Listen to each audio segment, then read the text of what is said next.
Lemes banget Bu. Udah pada makan Bu? Bapak udah makan Pak? Udah sarapan? Coba lebih semangat ya. Sehat semua Pak ya? Sehat, alhamdulillah. Bahkan ikut pelatihan tok punggung untuk lebih sehat ya Bu ya, insyaallah. Assalamualaikum warahmatullahi wabarakatuh. Waalaikumsalam warahmatullahi wabarakatuh. Ya, terima kasih. Alhamdulillahirabbil alamin wa bihi nasta'in wa ala umuri dunya waddin wassalatu wassalamu ala asrofil anbiya wal mursalin wa ala alihi wa sahbihi ajmain. Amma ba'd. Hamdan wa syukranillah wassalatu wassalamu ala rasulillah. Bapak Ibu rahimakumullah, dengan nikmat Allah kita bisa berkumpul, bisa bermuajahah di sebuah kegiatan yang insya Allah penuh dengan manfaat dan penuh dengan khasiat. Karena hari ini insya Allah kita akan bahas mengenai salah satu terapi alternatif yang belakangan beberapa bulan ini menjadi lumayan booming di beberapa daerah, terutama Jabodetabek. Karena kita memang sedang gencar-gencarnya melakukan pelatihan dari satu daerah, satu tempat ke tempat yang lain. Alhamdulillah sekarang kita mampir di Gedung Wami, Jagakarsa. Tapi kayaknya yang ikut dari mana-mana ya Bu ya? Ada yang dari luar Jakarta mungkin? Ada, itu dari mana Bu? Dari Tangerang. Oh subhanallah. Kita bulan kemarin bikin juga di Tangsel, di dekat UIN. Itu sampai 220 pesertanya. Ada lagi yang lain yang dari luar Jakarta? Dari mana Ibu? Dari Karawang. Wah, kita belum bikin tuh di Karawang. Nanti mungkin bisa koneksi sama Ibu ya kalau kita mau bikin di Karawang. Alhamdulillah. Kemarin itu kita pelatihan di Cimanggis, Depok, sampai pesertanya datang dari Bandung, dari Surabaya, dari Malang. Itu subhanallah. Hanya untuk penasaran, pengen tahu apa sih totok punggung. Karena orang banyak tahunya kan totok wajah ya, totok aura ya, totok apa lagi? Totok yang lain-lain ya pokoknya ya. Tapi totok punggung ini mungkin orang masih bertanya-tanya apa sih totok punggung ini gitu ya. Dan hari ini sebelumnya saya mungkin memperkenalkan diri dulu. Nama saya Dr. Ririn Ahdiati. Dokternya dokter beneran ya Pak, Bu. Bukan dokter yang S3, tapi dokter medis. Memang saya kedokteran gitu ya. Karena banyak orang yang nanya, ini yang bicara dokter beneran bukan sih gitu. Atau perlu saya sampaikan ijazahnya? Nggak perlu ya Pak, Bu. Kenapa? Karena belum banyak dokter yang mau bicara untuk terapi alternatif. Ya, nggak banyak dokter yang mau bicara untuk terapi alternatif. Mungkin ada, tapi nggak banyak. Saya sendiri pun sebelum pada akhirnya Allah membenturkan saya, mengenalkan saya dengan totok punggung, saya nggak percaya alternatif. Karena saya dan teman-teman kedokteran biasa diajak berpikir logika. Kita kiblatnya kiblat barat, ya. Jadi ilmu kedokteran itu kiblatnya kiblat barat, American style, yang punya Amerika sana. Jadi kita nggak biasa berpikir alternatif. Tapi sekali lagi Allah punya rencana. Nanti saya cerita apa sih sebenarnya motivasi saya mau berbicara tentang totok punggung secara medis. Ini beban juga buat saya Bu, Pak. Karena secara kedokteran ada kode etik dokter dalam menyampaikan alternatif, terapi alternatif itu harus benar-benar masuk logika medis.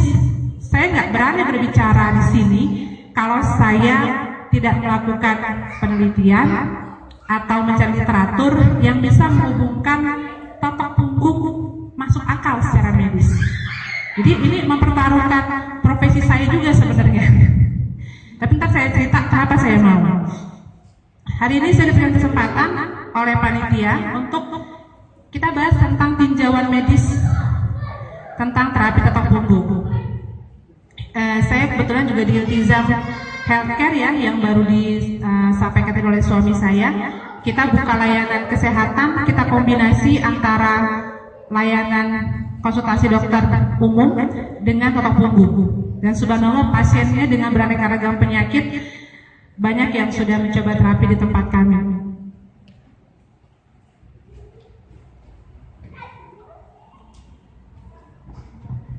Ada cerita, sebelumnya mungkin saya mau cerita dulu kenapa saya mau berdiri di sini. Bapak Ibu sekalian, bahwa tidak ada satu kejadian di muka bumi ini dalam kehidupan kita di luar kehendak Allah. Betul nggak sih Pak? Betul nggak Bu? Itu yang saya rasakan.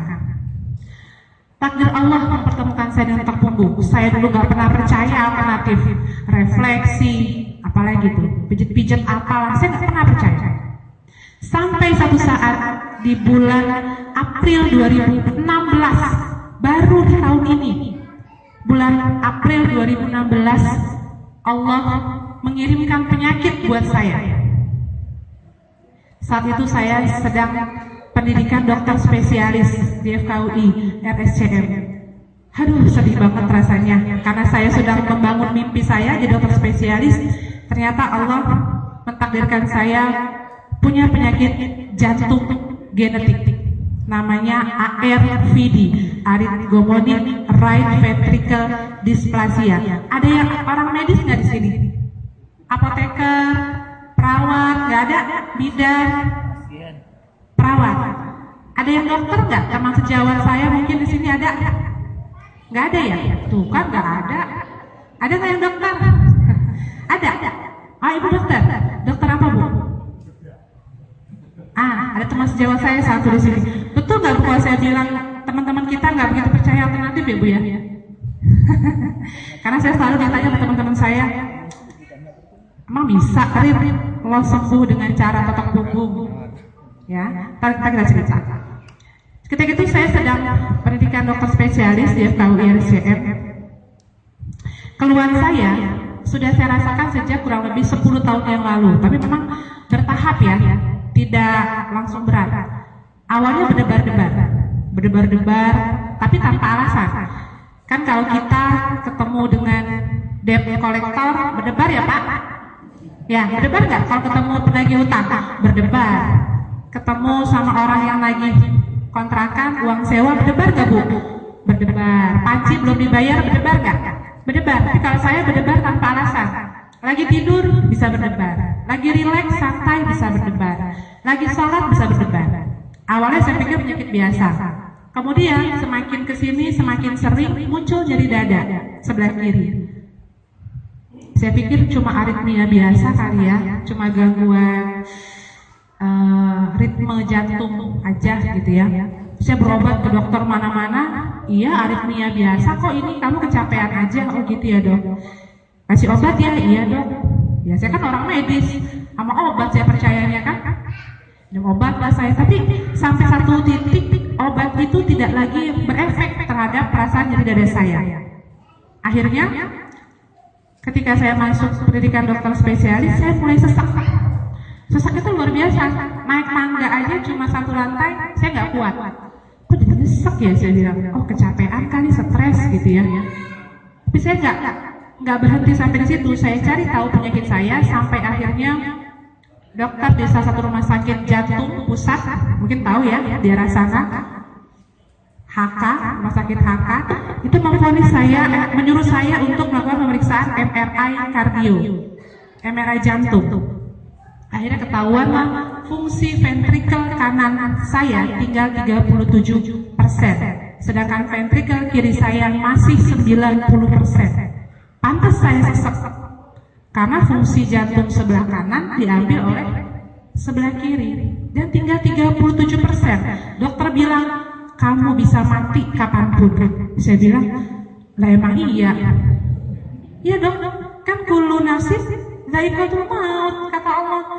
Nggak ada tawar menawar. Emang setiap yang bernyawa pasti mati. Cuma kayak jadi horor ya kalau dokter yang ngomong gitu kan. Kamu harus siap mati mendadak kapanpun. Bapak Ibu tahu Mike Mohede, penyanyi yang meninggal mendadak ketika tidur? Kemungkinan besar juga mungkin itu ARVD, sama seperti saya. Ayah saya meninggal mendadak, usia 56 tahun. Tapi tidak dalam kondisi tidur, tidak dalam kondisi emosi, hanya dengan kondisi habis pulang ngaji gitu ya, taklim, pada isya, gak enak badan, masuk angin, akhirnya tadi kasih minyak kayu putih, kemudian meninggal. Dokter memvonis kemungkinan kamu genetik dari ayah kamu ARVD. Bisa sembuh nggak dok? Enggak, kata dokternya. Dokter lulusan Jerman, cum laude, kebanggaan rumah sakit tersebut menyatakan saya nggak bisa sembuh. Saya mesti gimana dok supaya saya bisa mengurangi penyakit saya? Nggak ada. Makanan apa dok yang harus saya pantang? Nggak ada. Olahraga kali dok yang harus saya lakukan supaya tensi saya nggak semakin turun? Nggak ada. Kok gitu banget ya, saya bilang. Kok sedih banget nasib saya rasanya gitu ya. Usia saya masih 35 tahun udah divonis sakit jantung gitu. Terus operasi dok, mungkin operasi juga tidak akan menjadi jaminan kamu sembuh. Dokter menyarankan saya operasi 2 kali, ablasi dan pemasangan ICD. Jadi pertama dimatikan semua setrum-setruman jantungnya yang membuat saya berdebar dari dada. Kemudian operasi kedua pemasangan bumper untuk jantung. Tapi itu bisa menyembuhkan nggak dok? Enggak. Terus ngapain saya operasi, saya bilang gitu ya. Sampai dokter minta saya menjadi studi kasus bahan penelitian rumah sakit tersebut karena saya termasuk penyakit yang langka ditemukan di Indonesia. Saya nggak mau. Udah pulang nangis, depresi, nangis, ya Allah. Apakah hidupku akan berakhir sampai di sini? Telenovela ya, drama banget. Kemudian saya yakin bahwa wa idza maritu fahuwa yashfin. Oh iya, kok ayat itu diterngiang-ngiang ya dalam otak saya. Yang menyembuhkan bukan dokter, maaf ya dok ya. Yang menyembuhkan bukan dokter, bukan juga obat, bukan juga operasi. Buktinya dokter bilang operasi bisa nggak nyembuhin saya? Enggak. Oh, yang nyembuhin saya bukan tindakan-tindakan medis ternyata, tapi Allah. Ini mindset pertama yang kita bangun untuk masuk ke terapi pelatihan ini ya, supaya kita paham betul bahwa totok pungu adalah ikhtiar, salah satu ikhtiar, bukan segala-galanya, tapi salah satu ikhtiar yang bisa kita lakukan untuk berupaya sehat. Akhirnya saya ke Ustaz Abdul Rahman, saya totok pertama kali sakitnya luar biasa, 3 malam saya nggak hilang, tapi enak badan saya. Saya terusin lagi, Bu, Pak, kan saya nggak percaya sama alternatif awalnya. Tapi saya divonis nggak bisa sembuh, ya udah saya sekalian aja ceburin diri, lanjutin lagi terapi totoknya sampai 8 kali, terapi yang ke-8 kali, 2 kali seminggu, berdebar saya hilang. Alhamdulillah. Nyeri dada saya jauh berkurang, alhamdulillah. Sesak saya juga jauh berkurang, alhamdulillah. Saya terusin lagi, Bu, alhamdulillah enak banget badan rasanya. Dulu saya nggak pernah berani ngomong begini, sesak, nggak kuat saya. Ini saya udah puluhan kali totok, karena saya sudah punya terapis pribadi, yaitu suami saya. Jadi pada mulai enak badan, totokin bi. Makanya enakan kalau ikut pelatihan suami istri. Ya, kita kalau istrinya capek, bi, ya, Pak, totok. Giliran suaminya capek, Mama nggak kuat. Kasihan deh ya.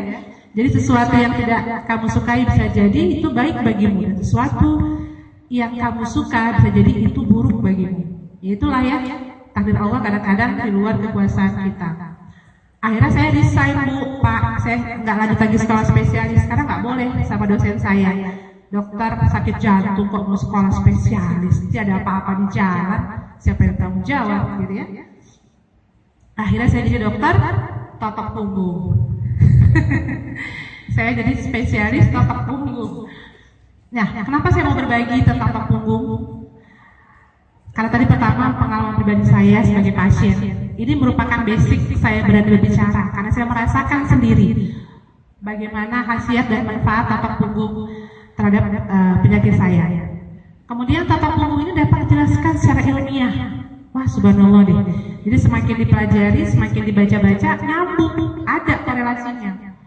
Kemudian korelasi secara medis juga sangat masuk akal. Dan ini merupakan alternatif yang minim efek samping dan bisa dilakukan pada semua jenis usia dan semua jenis kondisi. Penyakit menular bisa nggak dibekam? HIV, hepatitis beresiko untuk dibekam karena mengeluarkan darah. Totok punggung untuk HIV aman, aman insya Allah. Hepatitis, totok punggung aman insya Allah. Ya. Kemudian untuk segala usia, ibu hamil boleh dibekam nggak ya? Ibu hamil. Mungkin ada beberapa titik yang nggak boleh ya. Untuk ibu hamil, totok punggung aman insya Allah. Asal tidak kurep. Nanti hamilnya pindah ke belakang. Enggak ya? Aman untuk ibu hamil. Bahkan usia anak-anak bayi sekalipun, usia di bawah 6 bulan, 3 bulan, 2 bulan pun aman untuk melakukan totok punggung. Ya, kalau untuk bekam boleh nggak bayi? Nggak boleh ya. Jadi insya Allah ini efeknya minim efek samping dan aman untuk semua kondisi serta usia. Kenapa punggung? Kenapa nggak totok dada gitu, totok kaki? Kenapa punggung? Punggung itu Bapak Ibu subhanallah Allah jadikan tempat lewatnya peredaran darah, pembuluh darah, persarafan yang menuju ke seluruh tubuh manusia. Ini kelihatan nggak gambarnya ya Pak Bu? Nggak begitu jelas ya?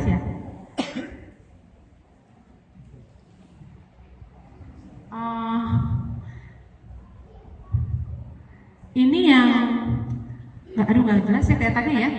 Intinya yang serabut-serabut ini nih yang warnanya biru ya, yang seperti kabel-kabel kecil. Ini adalah pembuluh-pembuluh darah kita.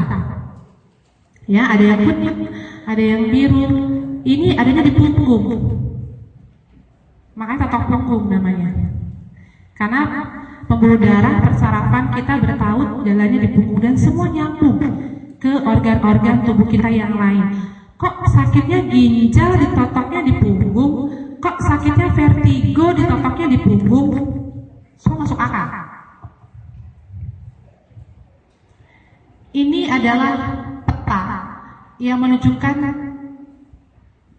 hubungan antara tulang belakang kita dengan organ-organ yang ada di seluruh tubuh kita. Dari mulai mata, kemudian ada paru-paru, jantung, lambung, sampai ke pencernaan kita. Ini berhubungan dengan persarafan lihat ya. Ada jalur-jalur yang menghubungkan ke tulang belakang. Ini kan tulang belakang ya, tempat kita menotok nantinya. Masuk akal. Ya, totok di punggung, nyambung ke pencernaan. Kalau titiknya di pencernaan.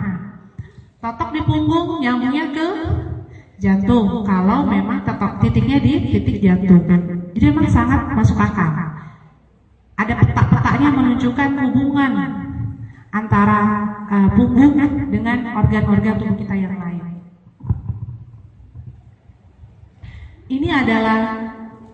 Ini saya cari kasih itu dulu ya, ilustrasi ya Bapak Ibu ya supaya bisa masuk akal atau punggung ini. Ini organ dalam kita, perut kita, rongga perut yang kita buka lapisan kulit dan ototnya sehingga muncul ini adalah pencernaan ya, usus besar kita nih yang seperti ini. Ketika dibongkar, dihabiskan isi organnya, lihat apa yang terjadi. Subhanallah. Ini apa Pak Bu? Pembuluh darah ya, kaya sekali Allah menciptakan tubuh kita dengan pembuluh-pembuluh darah seperti akar ya, berserabut-serabut dan mengakar kuat dalam tubuh kita. Ini pembuluh darah besar nih ya. Ada arteri, vena. Jadi tubuh kita ini seperti ibaratnya jalur busway. Itu banyak sekali pembuluh darah yang berjalan di dalam tubuh kita. Nyambungnya kemana-mana. Tidak ada satu organ di tubuh kita yang tidak ada pembuluh darahnya. Semua punya pembuluh darah, semua punya persarafan. Kalau nggak ada pembuluh darahnya mati organnya. Ya. Nah, ini juga sama, kurang lebih bagian depan dari perut kita. Ini adalah pembuluh darah besar kita, ini ginjal. Ini ceritanya kita bongkar lagi. Tadi kan gambarnya ini ya. Ini biar masuk akal ya Pak ya Bu ya. Nah, tadi kan gambarnya ini pertama. Ini kita bongkar lagi nih Pak Bu, kita bongkar lagi semua. Muncullah ini. Ginjal ini belakang posisinya ya. Di belakang dia posisinya. Ini ginjal kita kanan kiri, lihat deh pembuluh darahnya. Banyak ya? Nah, kalau ada satu yang tersumbat aja, mogok kerjanya, muncul penyakit dan keluhan. Tergantung dari di mana posisi tersumbatnya ya. Ini juga sama, ini supaya masuk akal ya. Jadi saya berikan gambar-gambar dulu. Persarapan yang warna kuning, ini pembuluh darah yang warna merah dan biru. Bapak lihat nggak? Ibu lihat nggak? Di belakang ini tulang belakang nih. Nih tulang belakang nih, ya. Yang putih-putih nih tulang belakang. Jadi posisinya si pembuluh darah persarapan kita yang luar biasa banyak tadi, posisinya persis di depan tulang belakang kita. Ini buktinya, ya. Lihat tuh, ini tulangnya nih, ini tulang yang putih. Ini tulang depannya pembuluh darah dan persarapan. Masuk akal nggak totok punggung? Masuk akal, subhanallah. Saya orang nggak percaya emang totok punggung.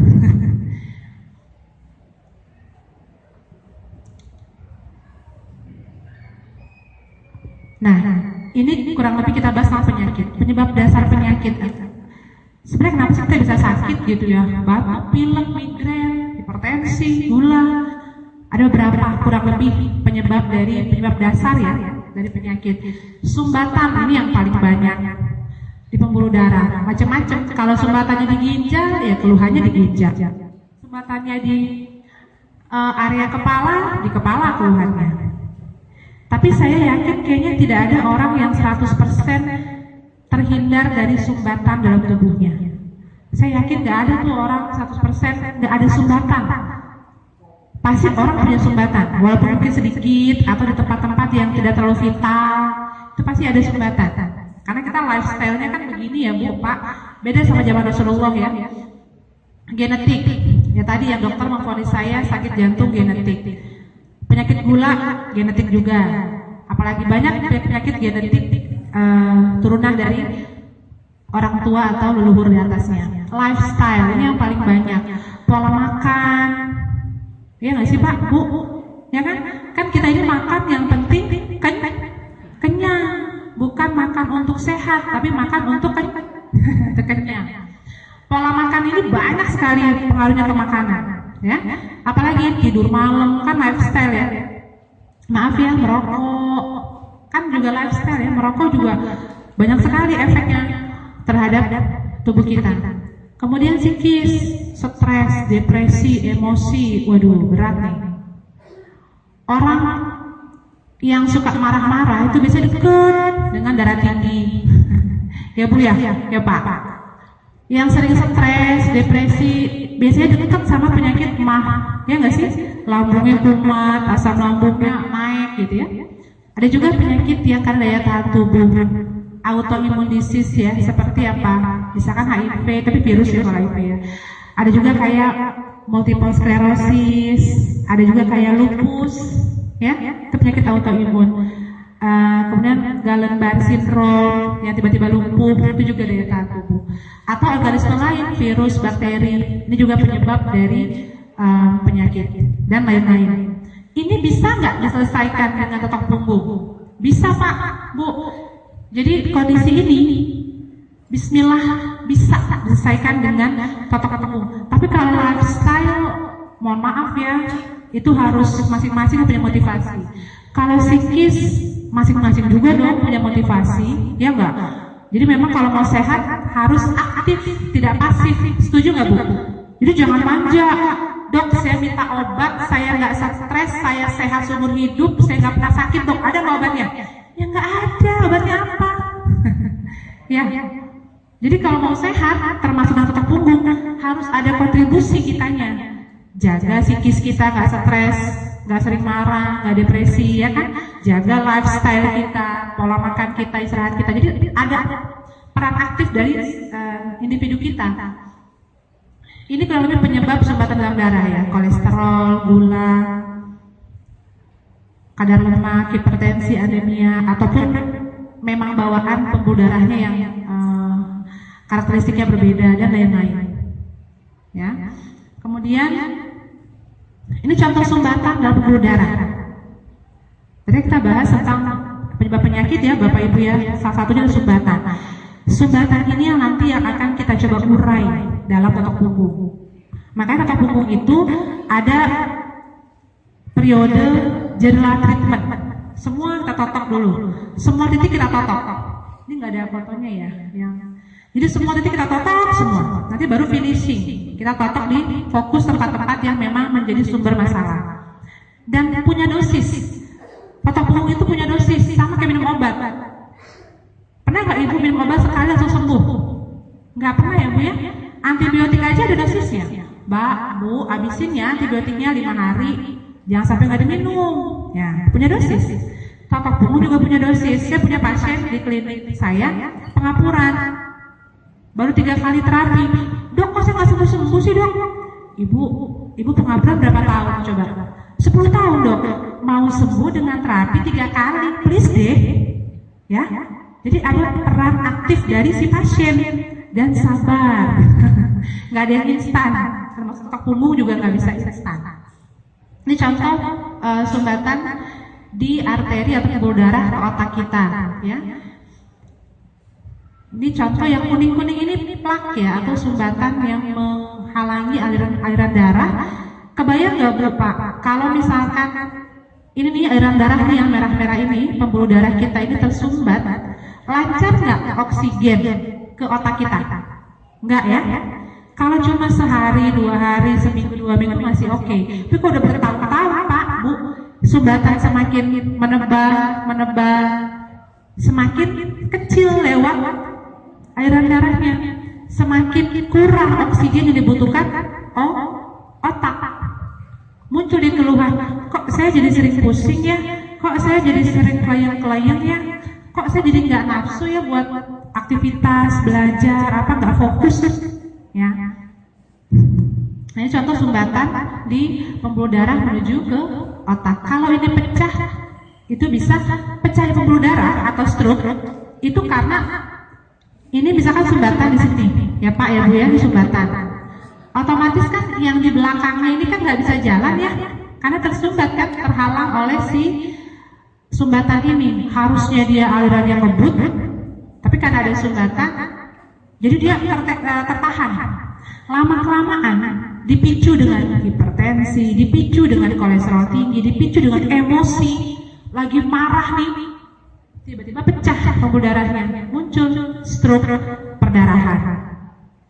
Awalnya cuma sumbatan aja, tapi jadi panjang urusannya ya. Nah, ini stroke iskemik ya contohnya. Bagaimana gumpalan darah? Ini darah tapi menggumpal. Kenapa dia menggumpal? Ya tadi mungkin faktor punya hipertensi, punya gulanya tinggi, punya kolesterolnya tinggi. Kolesterol, gula itu dia mengentalkan darah. Ibu kalau minum teh manis kan jadi lebih kental ya. Ibu minum teh, nyeduh teh ditambah gula, lebih kental nggak jadinya larutannya? Lebih kental. Sama.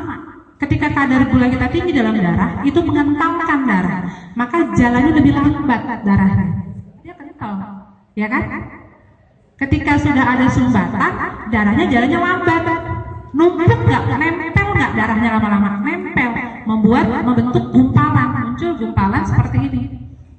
Ini bisa terjadi dimanapun di area tubuh kita, bukan hanya di otak. Ini kebetulan saya kasih gambarnya memang ke pembuluh darah otak. Iskemik ini Bu Pak, kalau dia udah sampai ke satu titik, ini kan pembuluh darah nih ya, ceritanya nih terhambat dengan si gumpalan darah.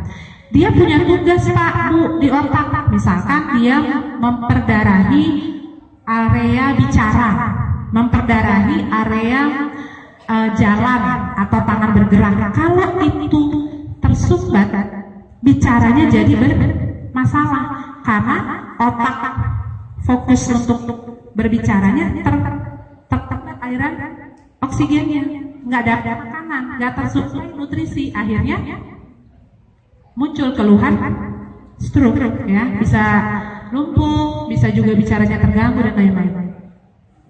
Ini sama ya dengan yang tadi, kurang lebih gambaran di pembuluh darah kita ya. Yang kuning-kuning ini adalah trombus atau sumbatan-sumbatan di pembuluh darah. Kemudian, nah Ini gambar apaan sih Pak? Ini gambar lambung. Saya yakin Bapak Ibu di sini ada nggak yang nggak pernah punya keluhan lambung? Coba ngacung. Siapa yang selama seumur hidupnya nggak pernah punya keluhan lambung, nggak pernah nyeri ulu hati, nggak pernah perih, nggak pernah kembung? Ada nggak? Nggak ada ya. Berarti MAH atau penyakit lambung adalah penyakit sejuta umat. Karena hampir semua orang pernah punya sakit MAH atau lambung. Kenapa? Lihat deh gambarnya Pak Bu, ini lambung nih, ini lambung. Diselimuti oleh lemak-lemak ya, yang warna kuning ini. Makanya kalau makan jangan berlebihan, numpuk di lemak ya. Ini lambung kita, ini pembuluh darah. Lihat di sini bagaimana pembuluh darah ini begitu kayanya. Tuh lihat. Lambung ini dikelilingi oleh pembuluh darah dari semua sisi. Ini pembuluh darah tuh, yang biru merah. Makanya kalau stres langsung asam lambung kumat. Kalau kurang tidur asam lambung kumat. Kalau marah-marah banyak pikiran asam lambung kumat. Karena anatomi bentuknya lambung itu sudah Allah ciptakan banyak sekali pembuluh darah yang mengelilinginya, sensitif sekali ya. Maka jagalah lambung. Jangan kau sakiti ya. Nah, ini gambaran dalam dari lambung kita. Kalau kita belah gitu ya, ini ada ulkus ceritanya nih. Ini biasanya orang sakit MAH suka ngerasa perih, nyeri gitu ya. Ya inilah gambarannya. Ada luka, bukan luka di hati, tapi luka di lambung. Jadi nggak elit banget ya luka di lambung. Nah, kembali ke gambar yang tadi, mekanisme totok punggungnya gimana untuk sakit lambung? Masuk akal dong, kita totok di punggung. Persarapan pembuluh darah nyambung ke lambung. Ketika lambung kita ternutrisi dengan baik, Bapak Ibu, ketika dia bisa mendapatkan suplai makanan yang cukup, yang baik, karena tidak ada sumbatan, berarti kan lancar ya aliran darahnya ya. Maka lambung ini bisa melakukan self healing atau mekanisme penyembuhan sendiri. Kita bahas. Tubuh kita punya mekanisme penyembuhan sendiri. Kemudian, nah, contoh sumbatan pada organ tubuh yang lain, misalkan pada kasus asma. Bapak Ibu tahu ya, asma itu kan sek ya kalau nafas. Biasanya pemicunya apa? Dingin, kecapean, makan makanan tertentu. Nah, ini contoh normalnya saluran pernafasan kita, bersih ceritanya. Nah, ini ada inflamasi, ada peradangan tuh merah. Akhirnya dia menyumbat saluran nafas kita, seseklah kita. Makanya suka bunyi ya, kalau orang asma kan bunyi ngik gitu ya. Karena si aliran udara yang mau lewat di saluran nafas itu kehambat sama sumbatan ini, kegesek, makanya bunyi ngik gitu ya. Sumbatan bukan? Sumbatan lagi ketemu kita. Masuk nggak logika di teluk punggung untuk asma? Sangat masuk. Totok di titik punggung paru-parunya, fokuskan di situ, insya Allah dengan izin Allah berkurang sesaknya. Ini banyak banget testimoni nyata. Pasien datang dalam kondisi nyesek, totok sama kita, finishing di titik paru, 30 menit berkurang sesaknya. Subhanallah. Kalau di dokter dikasih obat-obat steroid, dosis tinggi ya. Ini juga sama, masih paru-paru. Ini gambaran sumbatan. Ini paru-paru yang sehat ceritanya. Ini paru-paru yang sakit. Kenapa dia sakit? Karena dia ada sumbatan-sumbatan.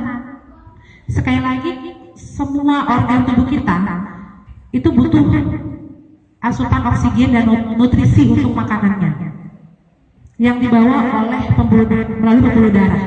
Ketika pembuluh darah kita bermasalah, nggak dapat makan, ya dong? Paru-paru kita rusak, nggak dapat makan, ginjal kita nggak dapat makan karena sumbatan. Logikanya kayak kita punya pembantu rumah tangga, nggak kita kasih makan, ngambek nggak Pak Bu? Pembantu kita ngambek. Gimana sih ibu udah kerja setiap hari pagi sampai malam nggak dikasih makan, nggak dikasih minum? Besok saya mogok kerja, wah cucian numpuk, gosokan numpuk ya Bu ya, rumah berantakan gara-gara pembantu kita mogok kerja karena nggak dikasih makan. Tubuh kita pun demikian. Kalau kita nggak kasih makanan sesuai kebutuhan tubuh, mogok kerjanya, paru-parunya ngambek, ginjalnya ngambek, marah. Ada sumbatan diemin aja. Nggak dapat makan nih kita nih. Gimana kita mau hidup? Gimana kita mau bekerja? Akhirnya dia rusak, sakit, muncul keluhan. Patok punggung untuk mengurai semua sumbatan. Insya Allah ya. Ini juga sama ginjal. Ini ada yang hijau ini ceritanya sumbatan di ginjal atau batu ginjal ya. Bisa nggak ada patok punggung? Insya Allah bisa. Totok di titik ginjal. Mekanismenya ada tadi ya. Kita pakai mekanisme self healing. Ketika kita rangsang pembuluh darah di organ tertentu di titik punggung, kita rangsang terus menerus dengan dosis tertentu ya berkali-kali sekian waktu tertentu, maka lama-kelamaan pembuluh darah itu akan mengaktifasi teman-temannya yang lain untuk menghancurkan sumbatan-sumbatan yang ada di area organ tersebut, sehingga akhirnya oksigen bisa lancar dan tubuh atau organ kembali bekerja seperti semula. Ini juga sama ginjal, begitu banyak pembuluh darah. Ini pankreas. Ini ada sumbatan juga ya di sini nih, ada batu. Kemarin kita punya pasien pankreatitis akut. Ini kisah nyata testimoni dari pasien kita di rumah sakit Lebak Bulus Fatmawati. Dari amilasenya 14.000 itu hanya tinggal 140. Jauh turunnya ya. Ini juga penyebatan usus, kasus-kasus kanker usus ataupun usus buntu ya, juga karena sumbatan-sumbatan. Ini sumbatan di area kaki, pembuluh darah di area kaki ya. Nah ini mekanisme medis. Bagaimana kita suka tahu kan kalau dokter biasanya operasi jantung pasang kateter. Ini sumbatan yang kuning-kuning ini. Kalau dokter mekanismenya dimasukin kateter, kita kembangkan kateternya, kemudian kita setelah terpasang bisa lewat nih aliran darahnya. Tapi menyelesaikan sumbatan enggak, hanya membuka jalan, tapi tidak menghancurkan sumbatan. Kalau kanker juga sama ya. Jadi kanker itu mekanismenya adalah terjadi perubahan dari sel-sel yang normal menjadi sel yang tidak normal. Kalau untuk pemicu kanker serviks adalah virus, human papilloma virus. Tapi sama prinsipnya, dia mengubah DNA, kemudian intinya adalah mengubah sel normal menjadi ganas. Bisa nggak dengan ketok? Bisa, insya Allah. Kita aktifasi lagi supaya si sel itu bisa mengajak teman-teman sekitarnya masih sehat untuk menghancurkan sel yang sakit ini bareng-bareng. Itu ada mekanisme dalam medis. Self healing mechanism. Ini hemoroid ya atau ABN. Ini mekanisme self healing tubuh. Yang paling gampang Bapak Ibu contohnya adalah ketika kita luka. Kalau kita luka kena tusuk berdarah, Bapak tekan, Ibu tekan dengan kapas atau kasar, berhenti nggak darahnya? Ya, itu satu contoh mekanisme penyembuhan oleh sel tubuh kita sendiri. Dan itu terjadi di seluruh tubuh kita, bukan hanya di kulit. Ya, semua ginjal, jantung semua bisa. Asal satu syaratnya, pembuluh darahnya lancar, nggak ada sumbatan, sehingga oksigennya cukup, makanan selnya cukup, mereka bisa bekerja sebagaimana mestinya, mengeluarkan benda asing atau kondisi yang tidak normal dalam tubuhnya. Ini di tulang ya, tulang juga sama, dia punya mekanisme self healing yang awalnya rusak kemudian bisa membentuk formasi tulang sebagaimana mestinya. Jadi ini juga bisa buat penyakit-penyakit tulang, pengapuran, radang sendi, osteoporosis dan lain-lain, teman itu bisa, totok punggung. Tapi harus sabar, ya. Kalau tadi pasien saya baru 3 kali udah hopeless gitu, karena dia pengen cepat sembuhnya. Kalau disuntik kan bisa jutaan modalnya ya. Tapi kalau di totok punggung nggak sampai jutaan. Ya. Jadi Bapak Ibu sakit tuh mungkin adalah takdir. Ya, walaupun kadang ada juga efek dari kita, tapi sehat adalah pilihan. Ibu mau pilih cara apa untuk sehat, silahkan. Lewat medis, boleh, silahkan. Saya tidak menjelekkan medis. Mau lewat terapi akupuntur, silahkan. Lewat totok punggung, insya Allah. Begitu banyak penyakit yang bisa sembuh dengan terapi ini. Ya, baiklah Bapak Ibu sekalian, karena waktu juga, mungkin cukup sekian penjelasan dari saya. Sudah datang Ibu Ustaz Abdul Rahman di belakang. nanti akan kita dengarkan bagaimana penjelasan lebih detail lagi tentang otot punggung oleh Ustaz Abdul Rahman. Mudah-mudahan ini bisa menjadi inspirasi buat kita semua dan bisa menjadi alternatif yang sehat untuk kita semua. Ya Bapak Ibu sekalian, saya mohon maaf atas segala kekurangan. Wassalamualaikum warahmatullahi wabarakatuh.